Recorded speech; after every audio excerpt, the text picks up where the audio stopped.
Bonjour à tous, chers découvreurs de la langue française. Alors, aujourd'hui, je vais vous faire une vidéo sur l'Arthur Rimbaud, hein. Mon Arthur, c'est bien évidemment Rimbaud. Pourquoi? Parce que tout simplement, j'ai des élèves qui travaillent actuellement sur les cahiers de Douai et qui galèrent pas mal. Et notamment, lorsqu'on apprend le français, c'est déjà très difficile d'apprendre le langage poétique et ensuite d'avoir toutes les références historiques. Et certains sont découragés. En fait, j'ai envie de faire cette vidéo pour leur donner du courage en leur racontant de manière absolument pas académique des choses sur Arthur Rimbaud pour peut-être leur donner envie d'en savoir plus. Vous savez, il existe plein de vidéos sur plein de sujets et j'ai pas envie de prendre une page Wikipédia, de la réécrire. Il y a de très jolis livres sur Arthur Rimbaud.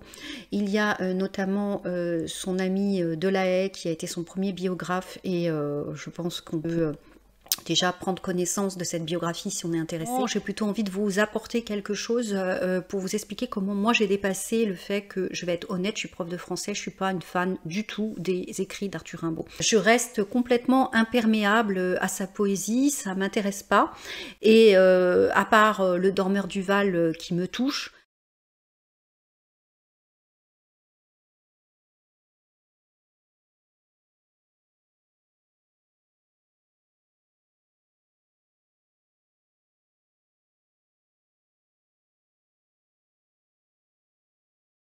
et je comprends donc que certaines personnes aient un peu de difficulté. Il faut se décomplexer par rapport aux grands classiques, par rapport à la grande culture. On a le droit de ne pas aimer. Et le fait d'exprimer une opinion, si vous arrivez déjà à exprimer une opinion en français sur tel ou tel auteur, c'est déjà génial en termes de pratique de la langue.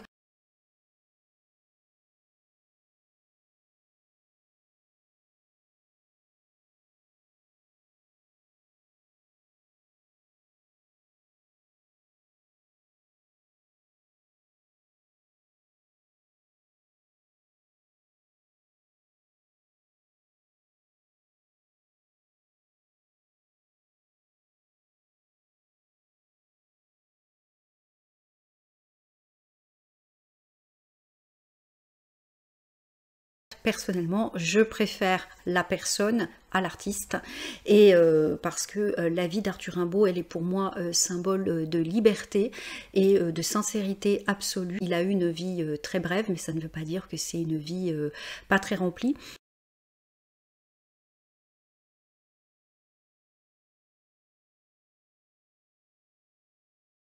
Si ça vous intéresse, je vais vous mettre quand même les références de certains films et documentaires.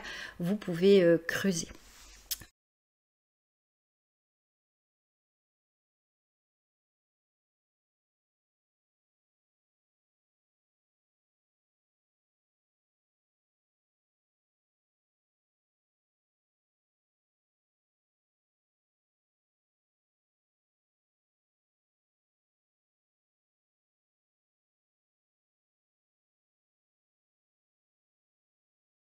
Il est né donc à Charleville-Mézières.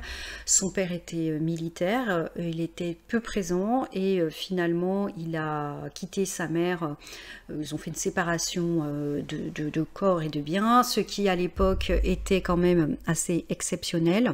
On est au 19e siècle, Arthur Rimbaud est né en 1854 et toute sa vie elle a été un peu marginale et moderne. Les artistes ont beaucoup fait référence à Arthur Rimbaud. Je pense notamment à Yves Simon avec sa chanson L'Abyssinie. Vous avez aussi La jambe de Rimbaud d'Hubert Félix Thiéphane. La jambe de Rimbaud de retour à Marseille comme un affreux cargo chargé d'étrons vermeils, dérivant d'immondices à travers les égouts, la beauté fut assise un soir sur ce genou. Également, nous avons une grande dame du rock, Patti Smith, qui a fréquemment fait référence à Arthur Rimbaud.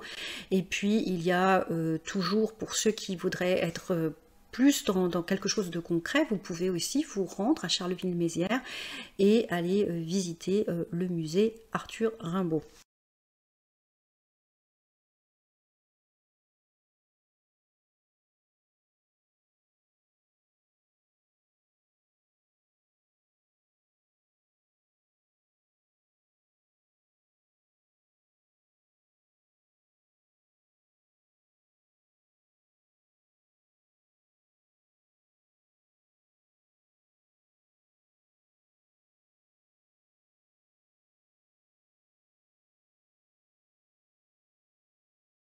l'expression se faire appeler Arthur. Alors, c'est quoi cette expression? Cette expression en français, ça veut dire se faire disputer, se faire engueuler en langage populaire. En fait, autrefois, les prostituées avaient ce qu'on appelait un proxénète. Bon, malheureusement, les pauvres, elles en ont souvent toujours un. Et on appelait ça un julot ou un Arthur. Et donc se faire appeler Arthur, c'est quand on ne ramenait pas assez d'argent et qu'on était disputé, donc engueulé plutôt, par son souteneur. Et puis le deuxième événement historique qui a permis de populariser cette expression, se faire appeler Arthur, c'est tout simplement pendant la Seconde Guerre mondiale, il y avait les Allemands, et les Allemands ne savaient pas dire il faut être chez vous à 8 heures parce que c'est le couvre-feu. Vous voyez, c'est une très grande phrase à dire en français. Donc ils disaient hart, parce que hart c'est 8, et Uhr qui veut dire heure. Et donc Arthur. Donc quand ils croisaient des gens qui n'étaient pas rentrés chez eux, ils disaient Arthur. Et en fait, les Français, c'est vite devenu Arthur. Hein, et donc ils disaient se faire appeler Arthur, c'est-à-dire se faire remonter les bretelles, se faire tancer, recevoir des remontrances de la part de l'occupant.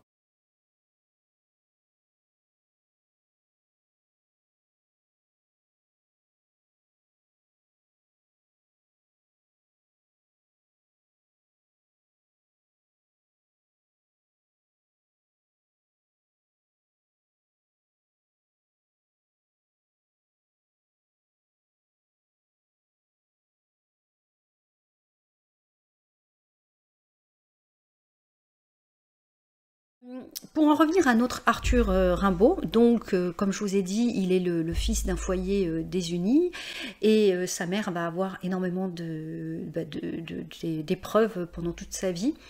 Et les principales vont aussi être causées par son fils Arthur, donc qui a un esprit rebelle avec des idées plutôt marginales.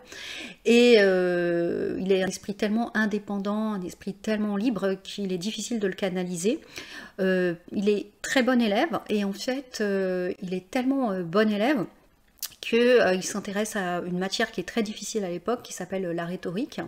Et en fait, il s'y intéresse pourquoi? Parce qu'il a envie d'assimiler, d'apprendre, et ensuite de tout décortiquer et de tout refaire à sa propre sauce. Et donc, il faut savoir une chose, vous qui étudiez Arthur Rimbaud, il a écrit de la poésie entre 15 et 20 ans. Ensuite, à 20 ans, il a estimé qu'il en avait fait le tour. Il venait juste de refaire toute la poésie, il venait juste de la révolutionner, de créer un nouvel idéal poétique.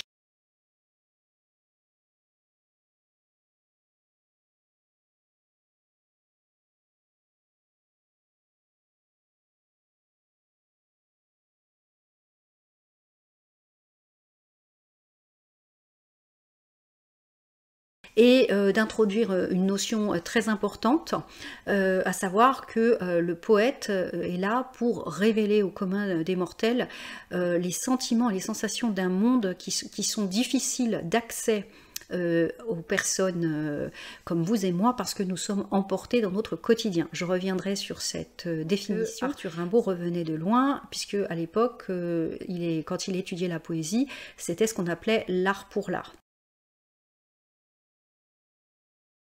Sa mère, comment dire, se prétend veuve parce qu'elle veut être respectable, elle ne veut pas dire qu'elle a été quittée par son mari, et elle fait régner donc une atmosphère très lourde dans la maison, notamment lorsque le professeur d'Arthur Rimbaud lui offre le livre Les Misérables à lire. En fait, sa mère n'est pas trop contente parce qu'elle estime que c'est pas une bonne lecture et elle apprécie pas trop ce jeune professeur de 22 ans, contrairement à Arthur Rimbaud, donc qui est très ami avec ce professeur qui s'appelle Georges Isambard. Et Georges Isambard, il va avoir un très grand rôle dans la vie d'Arthur Rimbaud parce que d'une part, il va détecter son génie et il va l'encourager à écrire, mais en plus, il a quelques amis puisque lui-même écrivait et il a parmi ses amis une personne qui s'appelle Paul de Meny, et Paul de Meny travaille dans une maison d'édition. Arthur Rimbaud, grâce à son professeur, va avoir déjà un premier contact avec le monde de l'édition, et c'est grâce à ce contact qu'on a pu conserver les cahiers de Douai. Il est donc quand même un très bon élève, même s'il a envie de refaire la poésie à sa manière. Il se prend de passion pour la poésie et devient un grand fan donc du Parnasse. Donc le Parnasse à l'époque c'est un mouvement poétique très très à la mode. Ils ont une revue et en fait tout le monde lit cette revue lorsqu'on s'intéresse à la poésie, et bien sûr le Graal c'est d'être publié dans cette revue. Arthur Rimbaud n'échappe pas à la règle, il veut être parnassien sinon rien, et donc il envoie une lettre à Théodore de Banville avec dedans quelques poèmes pour être publié. Mais ce ne sera pas le cas. Et en fait, Théodore de Banville va quand même répondre à Arthur Rimbaud. Alors, vous savez, de nos jours, on dit les stars ne répondent pas. À l'époque, il n'y avait pas Internet et c'était encore plus rare qu'une personne aussi importante que Théodore de Banville vous réponde. Donc, c'est un événement. Il est quand même très, très content. Et il est tellement content qu'il se dit bah, pourquoi j'irai pas à Paris pour rencontrer les célébrités littéraires de l'époque.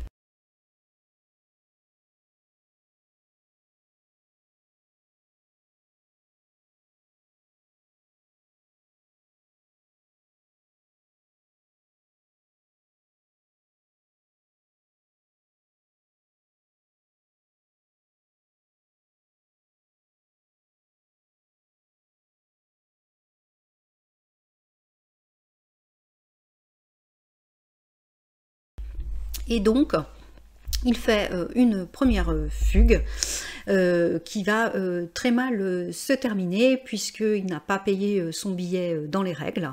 Il est arrêté par la police et il va donc devoir appeler son professeur Isambard à l'aide, qui va payer son amende et qui va l'héberger pendant 3 semaines le temps que la fureur de sa mère descende.